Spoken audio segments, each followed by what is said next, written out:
Hey, what's going on, comic book community? Longbox Love Affair here. I have another comic book haul, and this is all done during the quarantine. So, a mixture of eBay and then me jumping outside of my boundaries to a comic shop outside of the area where everything is shut down in the city. So, let's start with eBay. So, I have a couple books here. And most of these are upgrades or variants to what I already have. But let me start off with some heat. Amazing Spider-Man 316. This is the newsstand copy, first full image of Venom on a comic book cover. And this came back more a better grade than I expected. So I'm sure this is at least a 9.4, maybe a 9.6. It could potentially be a 9.8. I'm going to get it pressed and cleaned in the near future. But I think this is a great addition to my collection of newsstands, which I've been trying to get. And for the newsstands, I was really focused on the XMen issues that I love, some of the key issues from the 90s, some XMen, Uncanny X-Men, Jim Lee run, Silvestri run, and now I've put my energy into Spider-Man. So the other Spider-Man book I picked up for a decent price was Amazing Spider-Man 410. This is a cover appearance of Spider-Carnage. I'm not sure if this is his first appearance, but this is one that has some heat online. So I picked this up, and it's a second copy for me. I'm not sure if this is a better copy or my other one. This is a VF near mint. It's not 9.8 by any means. But I would love to one day get Mark Bagley to sign my copy. I do love the character design of Spider-Carnage. I have the pop in my office that I haven't seen since March. So yeah, it's Spider-Carnage. This is a minty copy of Infinity Gauntlet number 4. I think this is a really hard book to get in near mint condition. The blacks on the sides of the cover, the spine creases happen, the corners blunt a lot. So if you can find a near mint copy of this book, it's well worth it. It's just a really cool George Perez cover as well. I had originally purchased that thinking maybe I'll send that off to the Perez signing with CGC, and I decided I had already sent in enough and I didn't want to spend any more. Speaking of CGC signings, I'm not sending this off to get signed, but I realized that I was missing this book. So this is Jim Steranko's first Marvel artwork, I think. I have to double check. And apparently his first on Strange Tales. I did not think I had this book, and so when they announced Jim Steranko's signing opportunity, I thought, well, let me, I saw someone else had this book, and I was like, let me pick this up before it goes crazy. I got it for a really good price. I think I got it for a buy it now steal of 20 or 30 bucks. And for any bronze or copper age comic book, especially with a hot artist like Jim Steranko, who did not do a whole lot of comic books for Marvel, I thought I would snag that. A couple slabs. So this Ultimate Spider-Man number 33. It is the first appearance of the Ultimate Venom. I got this for a really decent price. They had it for an auction, and you know, waited to the end and got a good bid price.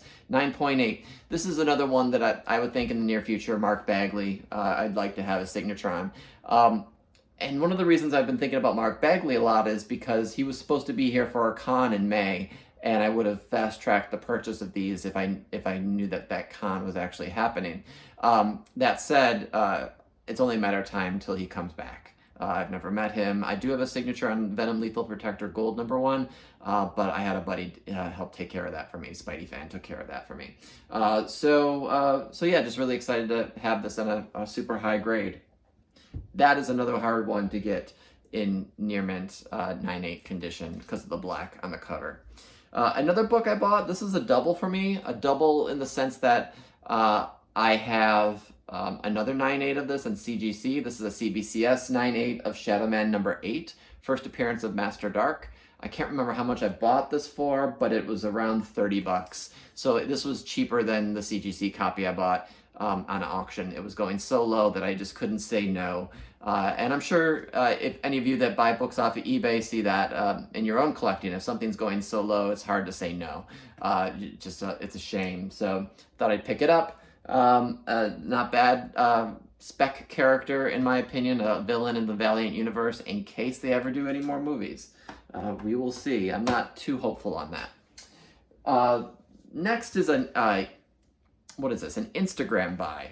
And I'm actually probably going to do a video on buying comics on Instagram because there's a lot of thoughts I have on that subject. But I bought this off of a sale about a month or two ago. Witchblade Special Edition number 10 with the darkness on the cover. It's a Dynamic Forces exclusive Michael Turner cover. Silvestri might have some artwork in here somewhere. I did really enjoy the darkness storyline. I collected all the Mark Silvestri first series run, so and I still have those. So I picked this up for old time's sake. It was like $5 or $10. So I thought, why not? This seems like a harder one to find in the wild. All right, so I did a little hunting.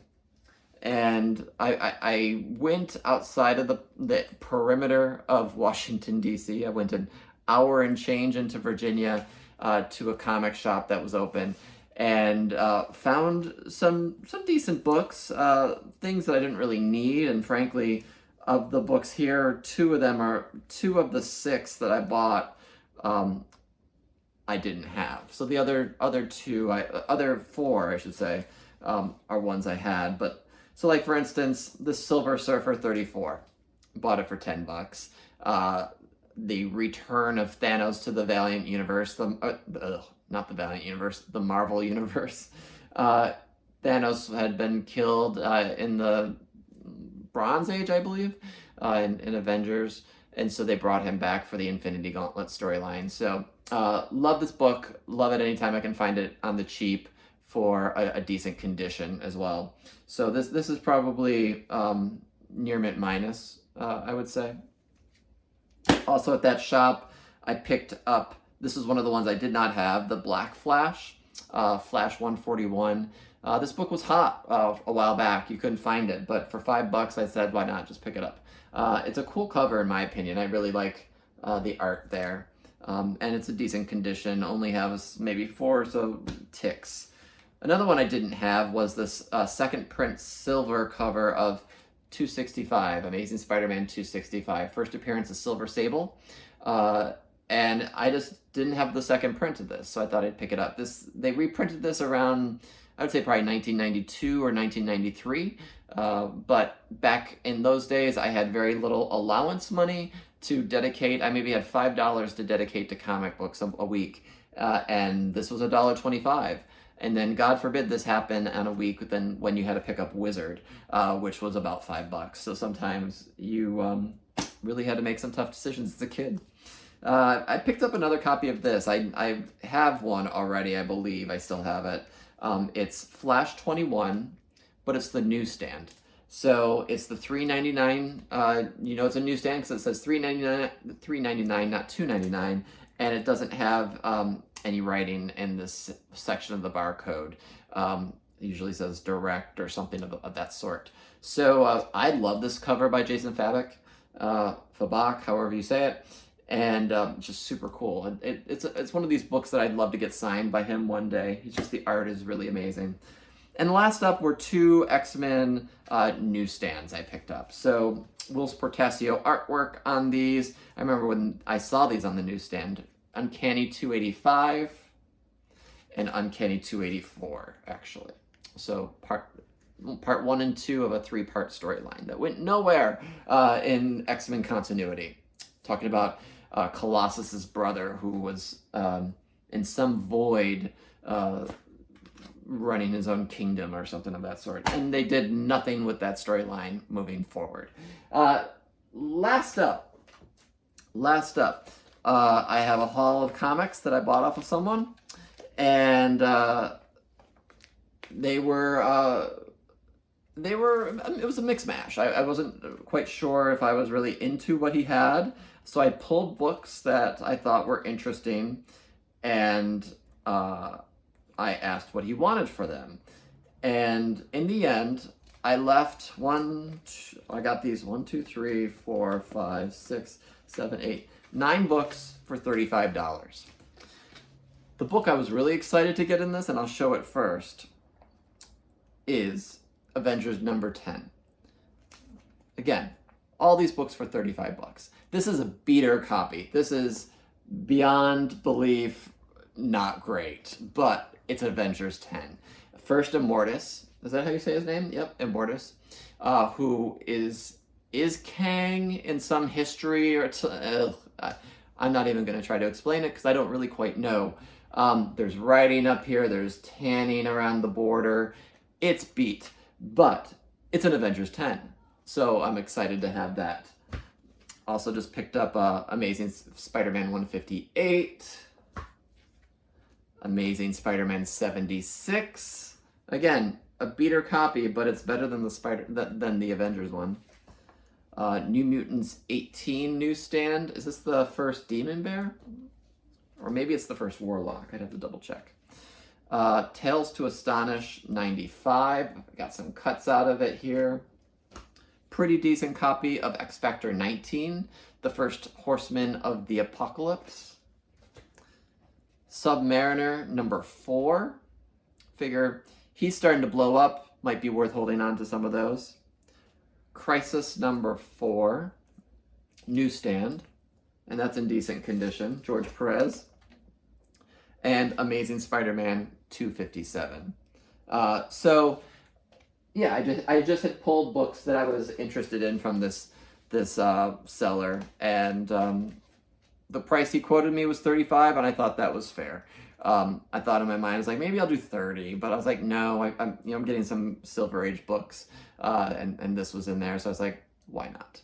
I've been starting to collect some Avenger keys, some from the Silver Age, so that's on my mind these days. Of course, Avengers 1 and number 4 are prominent in my to buy list at some point.